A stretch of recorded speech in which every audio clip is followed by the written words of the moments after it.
आज सबका क्लास में स्वागत है। आज हमारा लेक्चर 6 स्टार्ट होने जा रहा है, जो कि pair of linear equations in two variables पर बेस्ड है। ठीक है, हमारा इस टॉपिक पर जो है एक पार्ट हो चुका है, आज का हमारा दूसरा पार्ट है। तो हम लोग क्वेश्चन को स्टार्ट करते हैं। हमें कह रहा है कि on comparing the ratio on comparing the ratios a1 upon a2, b1 upon b2, c1 upon c2, find out whether the following pair of linear equations are consistent और inconsistent। तो क्या कह रहा है कि हमें जो भी इक्वेशंस पेयर के दिए गए हैं, इनका रेशियो बनाना है a1 upon a2, b1 upon b2 और c1 upon c2 से। फिर चेक करना है कि वो रेशियो हमारा कंसिस्टेंट बन रहे हैं कि इनकंसिस्टेंट बन रहे हैं। ठीक है, कंसिस्टेंट बनाने का सबसे आसान तरीका क्या है कि हम चेक कर लें, किसके लिए? कंसिस्टेंट के लिए। क्या करते हैं हम लोग? कंसिस्टेंट के लिए चेक कर लेते हैं कि हमारा जो इक्वेशन दिया गया है, कंसिस्टेंट के लिए दो चीज़ देखना है कि जो इक्वेशन दिया गया है उनका a1 अपान a2 रेशियो जो हो वो b1 अपान b2 के रेशियो के इक्वल ना हो, पहली कंडीशन। दूसरी कंडीशन हमारी क्या है कि हमारा जो ये दिया गया है ये कैसा होना चाहिए? a1 अपान a2 और b1 अपान b2 जो है वो c1 अपान c2 के क्या होना चाहिए? इक्वल होना चाहिए। इसके लिए कंसिस्टेंट के लिए हमारे पास ये रिक्वायर्ड है, ये दो चीज़। अगर इन दोनों में से कोई एक होल्ड कर रहा है तो हमारे क्या होगा? वो कंसिस्टेंट होगा। नेक्स्ट हमारा क्या है? इनकंसिस्टेंट। अगर इनकंसिस्टेंट पे बात किया जाए, इनकंसिस्टेंट में इसमें बस एक ही रिक्वायर्ड है कि हमारा जो रेशियो है a1 अपान a2 और b1 अपान b2 ये दोनों आपस में इक्वल होने चाहिए, लेकिन c1 अपान c2 जो है ये हमारे इक्वल नहीं होने चाहिए। तब इसी कंडीशन में हम लोग क्या बोलेंगे? इनकंसिस्टेंट बोलेंगे। और इन दोनों की कंडीशन में क्या बोलेंगे? कंसिस्टेंट बोलेंगे। क्लियर? चेक करते हैं कि हमारा ये जो दिया गया ये कंसिस्टेंट है कि इनकंसिस्टेंट। हम क्या करेंगे? इन इक्वेशंस को हम लोग पहले a1x plus b1y plus c1 equal to 0 के फॉर्म में लिखेंगे। ये हमारा क्या होगा? पहला इक्वेशन होगा।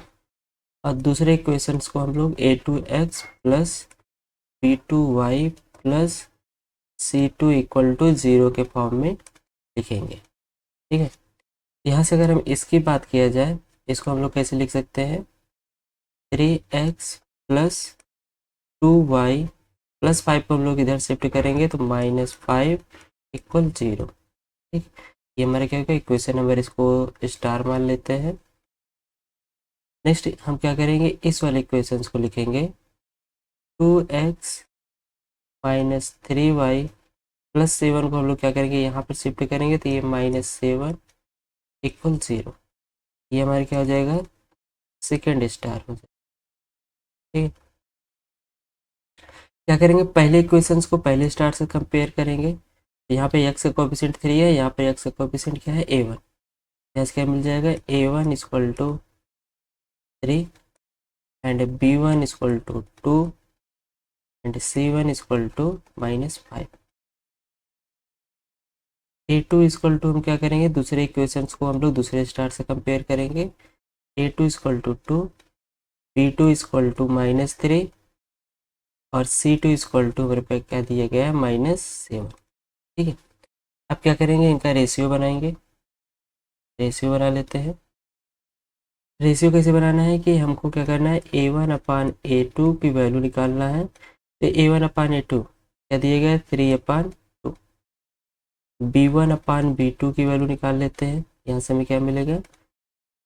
2 अपान -3, 2 अपान -3 यानी कि क्या? -2 अपान 3 ये मिल जाएगा। नेक्स्ट हमें क्या करना है? c1 अपान c2 की वैल्यू निकाल लेना है। यहाँ से हमें क्या मिल जाएगा? c1 की वैल्यू -7 और c2 की वैल्यू c1 की वैल्यू -5 एंड c2 की वैल्यू -7। यहाँ से हमें क्या मिल जाएगा, माइनस से माइनस कैंसिल होने के बाद 5/7, करेक्ट। अब यहाँ से हमें एकदम इजीली दिख रहा है कि हमारा जो A1/A2 है और B1/B2 है, ये दोनों आपस में इक्वल नहीं है। मतलब A1/A2 not equal to B1/B2। दोनों की वैल्यू क्या दी गई है, 3/2 नॉट इक्वल टू -2/3। ठीक है, तो हमारी क्या है, पहली कंडीशन है जो कि हमारा किस तरह का दिख रहा है, यहाँ पर A1/A2 not equal to B1/B2। ये कंडीशन पे हम लोग क्या बोलते हैं कि ये हमारे क्या बनाएगा, कंसिस्टेंट बनाएगा। ये हमारे क्या बनाएगा, कंसिस्टेंट। ठीक, ये हमारे क्या बनाएगा, कंसिस्टेंट बनाएगा। और ऐसे कंडीशन में हमारे क्या बनता है, ये कितने सोल्यूशन से मिलते हैं, यूनिक सोल्यूशन। ठीक है, कंसिस्टेंट बनाने का रिक्वायर्ड क्या है कि हमारे पास एटलीस्ट वन सोल्यूशंस तो मिलने ही मिलने चाहिए। अगर एक सोल्यूशन मिल गया तब वो हमारे क्या करेगा, कंसिस्टेंट बना देंगे। ठीक है ना, इनफाइनाइट सोल्यूशंस मिलेंगे तब भी हमारे क्या करेगा, कंसिस्टेंट बनाएगा। ठीक, नेक्स्ट क्वेश्चन देखते हैं। नेक्स्ट में हमें क्या दिया गया है, 2x - 3y। क्या दिया गया है, 2x - 3y। इसको हम लोग कैसे लिखेंगे, इसको हम लोग लिख लेते हैं 2x - 3y करते हैं, 2x - 3y +8 को इधर शिफ्ट करेंगे तो -8 इक्वल 0। इक्वेशन नंबर हमारा क्या बनेगा, ये फर्स्ट बनेगा, करेक्ट। ये हमारा क्या बनेगा, इक्वेशन नंबर फर्स्ट। नेक्स्ट हम क्या करते हैं, नेक्स्ट में हम लोग दूसरे इक्वेशंस को देखते हैं। क्या है यहाँ पर, 4x - 6y +9 को हम लोग इक्वेशन के इधर शिफ्ट करेंगे तो -9 यहाँ बनेगा। क्या बनेगा, -9। और ये बनेगा इक्वल 0। इक्वेशन नंबर हमारा सेकेंड। यहाँ से क्या करेंगे, हम लोग कंपेयर करेंगे तो हमारे पास यहाँ से क्या मिलेगा, A1 = 2, B1 = -3 and C1 = -8। Next क्या मिलेगा, A2 = 4, B2 = -6 एंड C2 = -9। ये यहाँ से हमें मिल जाएगा। अब क्या करना है, इन्हें रेशियो के फॉर्म में लिखना है। ठीक है, क्या करेंगे, इन्हें रेशियो के फॉर्म में लिखेंगे। रेशियो के फॉर्म में लिखने के लिए हम लोग क्या करेंगे, इसे A1/A2 लिखेंगे। यहाँ से क्या मिल जाएगा, A1 की वैल्यू 2/4 एंड B1/V2 करेंगे तो यहाँ से हमें क्या मिल जाएगा, -3/6। अगर हम लोग इसको सॉल्व करते हैं तो 2 × 4। यहाँ से क्या मिल जाएगा, A1/A2 की वैल्यू 1/2 और यहाँ से माइनस को माइनस कैंसिल करेंगे, 3 × 1 = 3, 3 × 2 = 6। यहाँ से B1/B2 की वैल्यू हमारे पास क्या हो जाएगी, 1/2। नेक्स्ट चेक कर लेते हैं हम लोग C1/C2 को भी। C1/C2 हमें क्या मिलेगा, -8/9। यहाँ से माइनस कैंसिल, क्या मिल जाएगा, C1/C2 की वैल्यू 8/9। ये हमें मिल, यहाँ से हमें देखने से लग रहा है कि हमारा जो A1/A2 है ये इक्वल है किसके, B1/B2 के।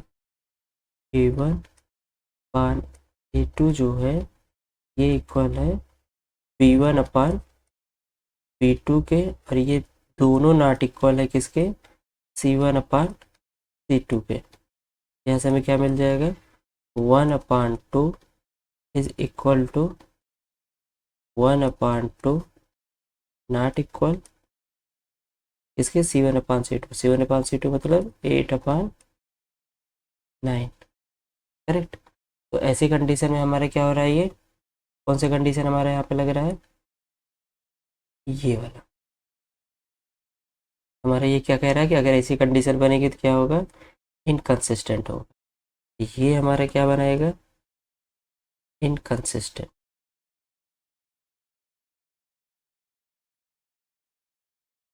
कंसिस्टेंट मेरा बनेगा कंसिस्टेंट। ठीक है। तो ऐसे में अगर इनकंसिस्टेंट बना रहा है तो इसका मतलब इसके पास कितने सॉल्यूशंस हो गए, नो सॉल्यूशन। इसके पास क्या होगा, कोई भी सॉल्यूशन नहीं मिलेगा। नेक्स्ट क्वेश्चन हमें दिया गया है, अब इसको क्या करते हैं, इनको भी हम लोग कंपेयर करके A1 A2 B1 B2 और C1 C2 की वैल्यू लिख लेते हैं। ठीक है। यहाँ से हमें क्या मिल जाएगा, यहाँ से हमें मिलेगा, यहाँ से A1 की वैल्यू हमें मिल जाएगी 3/2 और B1 की वैल्यू मिल जाएगी 5/3।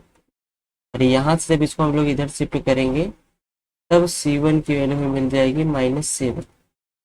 दूसरी इक्वेशन देखते हैं, यहाँ से A2 की वैल्यू हमें मिल जाएगी 9 और B2 की वैल्यू -10, C2 की वैल्यू -14। ठीक है। अब क्या करते हैं, हम लोग इनका रेशियो निकाल लेते हैं। तो A1/A2 की वैल्यू क्या हो जाएगी, 3/2/9। यहाँ से क्या होगा, हम लोग 2 और 3 का मल्टीप्लाई करेंगे तो 3/2 इंटू 9 इक्वल क्या मिल जाएगा, 3 1 3 3 3 9, 1/6। फिर क्या करेंगे, B1/B2 की वैल्यू निकालेंगे। यहाँ से क्या मिल जाएगा, B1 की वैल्यू 5/3 और B2 की वैल्यू -10।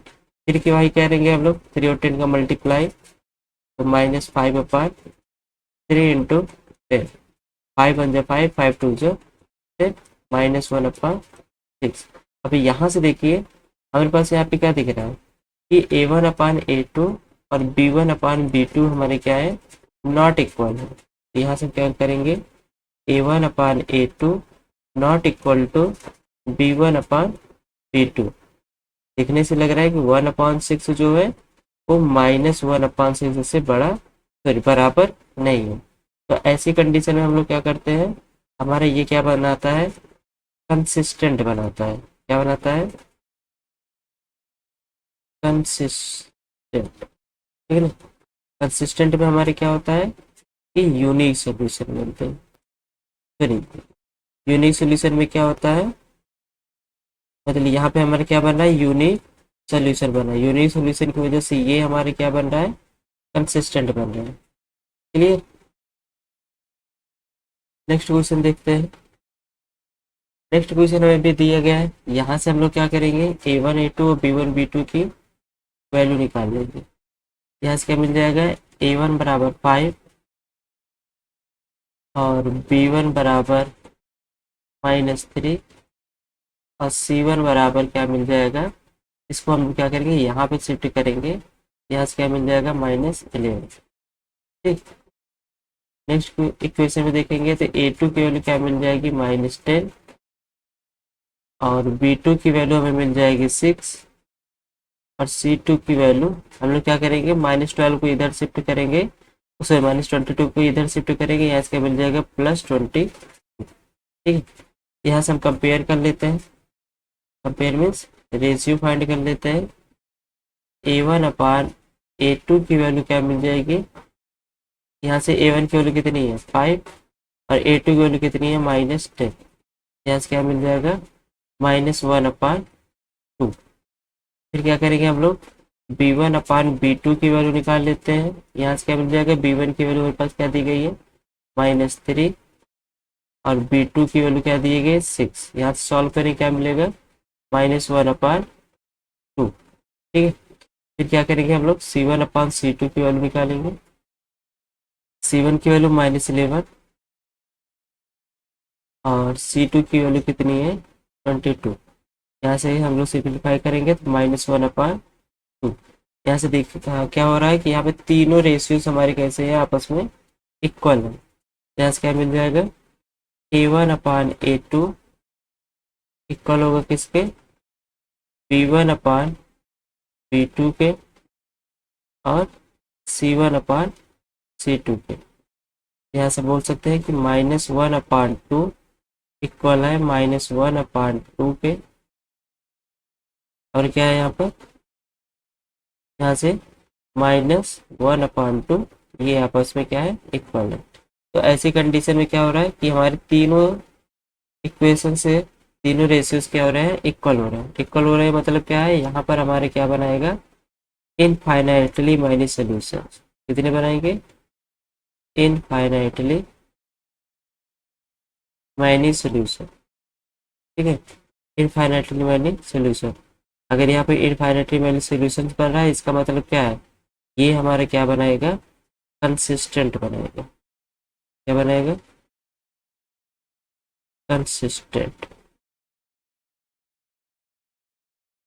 करेक्ट, ये हमारा क्या बनाएगा, कंसिस्टेंट बनाएगा। ठीक है, आई होप ये क्लियर होगा। नेक्स्ट देखते हैं क्या है। नेक्स्ट हमारा आज का लास्ट क्वेश्चन दिया गया है, इसे भी हम लोग क्या करेंगे, वैसे ही सॉल्व कर लेंगे।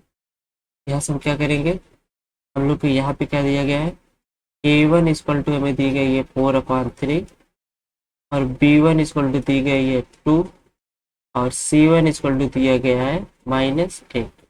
याद है ना, हम लोग इसको क्या करेंगे, A1x plus B1y plus C1 से कंपेयर करेंगे और इसे क्या करेंगे हम लोग, A2x plus B2y plus C2 equal 0, इससे कंपेयर करेंगे। ठीक है, तो हम लोग क्या करते हैं, 8 को इधर शिफ्ट करेंगे तो ये -8 हो जाएगा, 12 को इधर शिफ्ट करेंगे तो ये -12 हो जाएगा।